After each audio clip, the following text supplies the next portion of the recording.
probably with your kids. I'm teaching their kids and grandkids, and I could be a great-grandmother right now. I have no young children in the school system, but I use basic sign language, I use basic Spanish, and basic English, and I teach them basic etiquette. They say it's old school, but I don't think manners is old school. We have let the children down. Manners, it's timeless, it's not old school. We just forgot to teach some of our children these manners. So here we go. Let's go with your hands, taking off maybe the big ring because it is rude, you know, when you're speaking in the culture to have too much going on. You need a basic front if you're going to be an interpreter, which I would recommend, because where we have stuff blasting on our ears, there may be a lot of hard of hearing people out there, so that's pretty good money. If you're a certified interpreter, that's about $250 an hour, not $2.50. $250 an hour to have that little person in the bubble. But now with closed captioning and stuff like that, that's only for special occasions. So here we go. Here's your S, support. S, they should show that on the screen. It takes a whole village to raise just one child. Okay? M for motivate. This is your M. M. I use the sign for enthusiasm, and the root for enthusiasm is in God. Whatever is in you that motivates you to bring out the gift that you were born with. Motivation. M is for motivate. Then, so don't hate, motivate. Don't hate because you're not using your gift. Bring your gift out, and you don't have time to hate or to bully if you're using that gift. I invest. Now, yes, I'm a nonprofit, smilelady.org. You can go ahead and Google that, smilelady.org. But I'm more interested in you sharing your gift by giving back. This is serve, leaving this place better than you found it. Serve. All right? You can use your X's to serve, or you can just use your hands to serve and to give back, leaving this place better. Now, your L. Now, this is the most important word. It's your love. Did you know just hugging and touching yourself, you need to touch every day and smile in the mirror every day, even if it's fake. It releases dopamine and serotonin. Look that up. That is the truth. You don't even have to be the smile lady for it to work. Smile when you're putting on your makeup. Smile while you're brushing your teeth. Smile. That releases it, just like that vitamin D. The sun gives you 15 minutes in the straight sun with no sunblock. Gives you all the vitamin D you need. God made it really good for you to get stuff that you need naturally. Touch, the smile, the sun, that's all free. You don't have to go to the vitamin shop. So love, the smallest word but the most powerful. You have to love yourself in order to be a positive role model to give your gift back to others. Now E, the sign for E is this, and then educate. Now if you're an educator, you would do this. This is the person marker. But to educate, train up a child in the way he should go, and when he is old, he will not depart from it.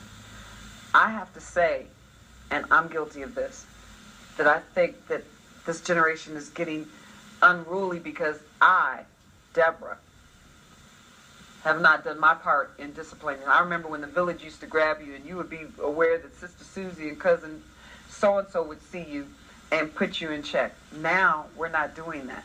So I say that village, that third generation, I believe a 3-generation model in every family. If you don't have a grandmother, adopt a grandmother. We used to have a lot of aunties and auntie grandmas and stuff like that. That 3-generation to raise the children, we're not doing that. And right now, I believe that's what brings a true smile. So you smile, spread just a little bit of joy. Now today, people united refusing explicit music. I'm saying that there is so much vulgarity out here, and I get insulted when they say adult language. It's not adult language. I don't speak like that. It's foul language, explicit language. They said today, turn on the news, Google it, that today the PG-13 movies are worse than the R-rated movies back in the day, according to gun violence, blood, gore, and gut. And we wonder why all of these 20-year-olds are going out there shooting up everybody. Why? To get attention that we're not giving them in the positive realm. So they feel if I get attention any way I can, they will do it. So please share your smile. I'm going to try to share more of my smile. Positive role models and mentors, that's why that's the only thing, people that come on my show, positive role models. And I call them God sequences. I meet them, either the hair stand up on my back or people will say, smile, I found somebody perfect for your show. It winds up working. So please, mentor a child, bring out their smile. And now Chastity, oh my goodness, Chastity, who named the show. And I want you to say it again and why you titled your company that. Well, the company is officially, or affectionately, excuse me, called Pure Music. Mm-hmm. And, you know, Pure alone just has an understanding and a feeling mm-hmm. about it. Just that clean, crisp feeling about it. Mm-hmm. But what Pure stands for is People United Refusing Explicit Music. Mm-hmm. And the reason why it's named that is because that's what we need. We need more people to kind of come together and say, this is not acceptable. Exactly. What you are giving us is not acceptable.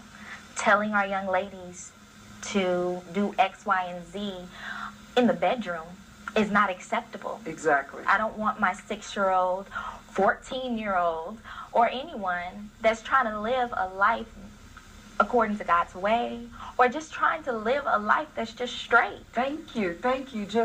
Just, you know, and I don't know why they think that's old school when just having morals and values is universal.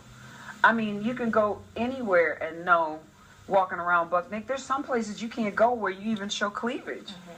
Or show your, you know, so each place has a rule. And there's, in the word, it says, if eating meat offends your brother, don't eat meat in front of them. It didn't say for you eating meat was wrong. Right. But if you came over and you thought eating meat was a sin, and I come pull out a steak and sit down and eat, that's being rude to you. It's not saying that I'm a sinner or I'm wrong. Right. It's just, I'm offending you. Mm-hmm. And I don't think they get it, that you can't go every place. You can't go to Africa and act the way you do in America. You can't go to China or Arabia right. or whatever. So why don't they respect that we just give them just too much freedom? I love that pure, you know, pure, just pure, unadulterated love, you say. That's just pure. Just like Miley Cyrus came out the other day. Forgive me, Miley. When you're a little girl on that whatever show with your daddy. Okay. But now, you're going to smoke a joint on the stage and say this is okay. You're going to run and make love to a bashing ball and say that's okay, just to prove that she's grown? Mm-hmm. Well, you know, and it's not to point out a person's their bad aspects. It's not to point out their bad aspects, because she's talented. Yes, she's very talented. Very talented. And so for me, because I'm also going to school for Christian counseling, Good. There is a side of me that realizes that a person acts out of some type of insecurity. There you go. They're acting out of some type of hurt. Touch and agree. Yes. They're acting out of some type of just rejection, or the need to prove themselves worthy to be a part of a group.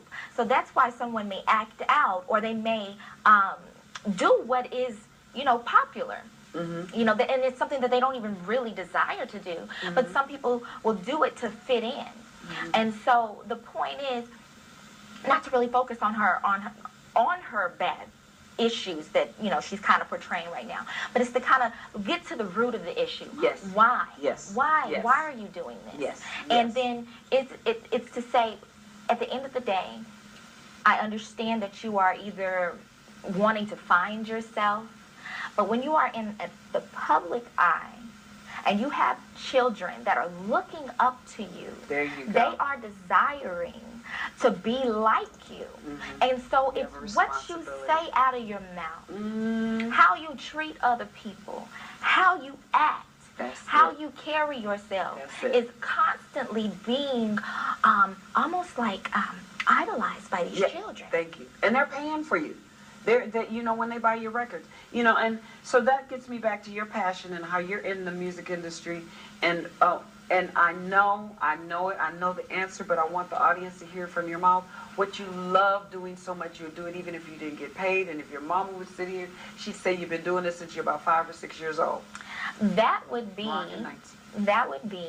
writing music, writing songs. I'm a songwriter. That is something that I would do, even if I wasn't getting paid, because I'm not really getting paid now. How about that? See, there you go. That's it. So that leaves it. I know we're at 15 minutes already. Who knows? You may have to come back with your mom and do a second part of this. They should be playing Moroccan Nights right now, which is by Mandrill, who's been giving back since for 42 years or over. They write and they produce their own songs, and my brother opened up with Never Give Up, the music. So when you get the DVD to see your piece, he wrote that. So in our family, we were doing a lot of what we did, even with nothing. And we were raised very poor, but that gift is priceless. You don't have to pay for that. You were born with it. Did your mom have to pay for that out the womb? No. No. You were born with that. You were born with that. So that was, and your support system is? It's my family. Yes.